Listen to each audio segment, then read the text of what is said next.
بسم اللہ الرحمن الرحیم۔ ضلع ڈیرہ غازی خان کی حدود میں آج ایک واقعہ رپورٹ کیا گیا جس میں برسا کی طرف سے الزام لگایا گیا کہ پولیس کی حراست میں تشدد سے ایک صاحب کی موت واقع ہوئی ہے۔ یہ صاحب جن کا نام رمضان ہے، سب سے پہلے تو میں ان کی موت کے اوپر دکھ کا اظہار کروں گا، کیونکہ بحیثیت انسان کسی بھی فرد کی موت میرے لیے دکھ اور تکلیف کا سبب رہتی ہے۔ لیکن کچھ حقائق بتانا چاہوں گا آپ کو۔ یہ ایک نامعلوم ڈیڈ باڈی پولیس کو کل رات کو ملی تھی، جس کی پتہ جوئی کی گئی اور بعد شناخت ان کے گھر والوں کو بلایا گیا۔ سب سے پہلے ان کے گھر والوں نے آ کے جو استغاثہ دیا، اس میں کسی قسم کا نہ پولیس کے اوپر کوئی الزام لگا، نہ تشدد کا، نہ غیر قانونی حراست کا۔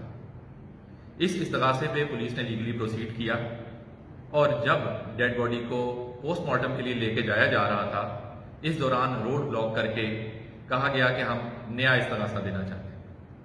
نئے استغاثے کے اندر انہوں نے ایک کانسٹیبل کو نامزد کیا، ASI کو نامزد کیا، اور اس کانسٹیبل کے بھائی اور رشتہ دار کو نامزد کیا۔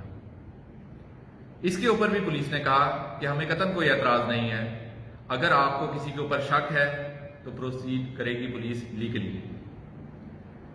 جو دوسرا استغاثہ دیا گیا، اس میں بھی کسی قسم کی نہ غیر قانونی حراست کا تذکرہ کیا گیا، نہ تشدد کا ذکر کیا گیا، بلکہ یہ کہا گیا کہ راستے میں جا رہے تھے تو سامنے سے یہ پولیس کے ملازم اور پرائیویٹ اشخاص جو FIR میں نامزد ہیں وہ آئے اور انہوں نے سریے کا وار کر کے ان کو ضرب پہنچائی اور پھر وہاں سے فرار ہو گئے۔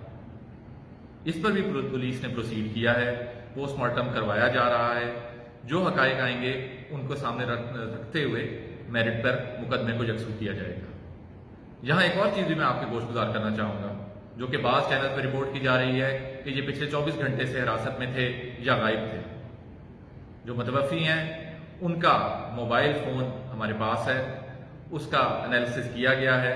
موبائل فون کی ایکٹیویٹی رات دیر تک چلتی رہی ہے۔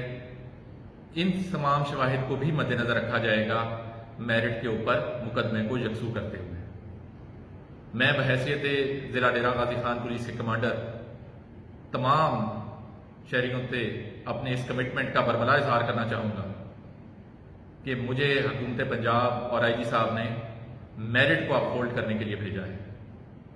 اگر میری صفوں میں سے کوئی بھی شخص کسی غیر قانونی فعل کا مرتکب ہوا تو اسے سخت بازپرس کی جائے گی۔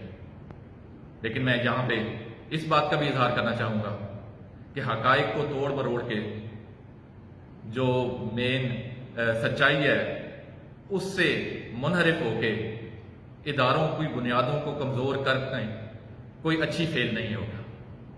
یہ ادارے آپ کے حق کے لیے آپ کے ساتھ کھڑے ہوتے ہیں۔ ان اداروں کو غلط طریقے سے، غلط پروپیگنڈے کے ذریعے اتنا کمزور نہیں کرنا چاہیے کہ کل کو یہ آپ کے سچ کے لیے بھی آپ کے ساتھ کھڑا ہونے سے پہلے سوچیں۔ اللہ تعالی ہم سب کو سچ سمجھنے، سچ بولنے اور سچ لکھنے کی توفیق عطا فرمائے۔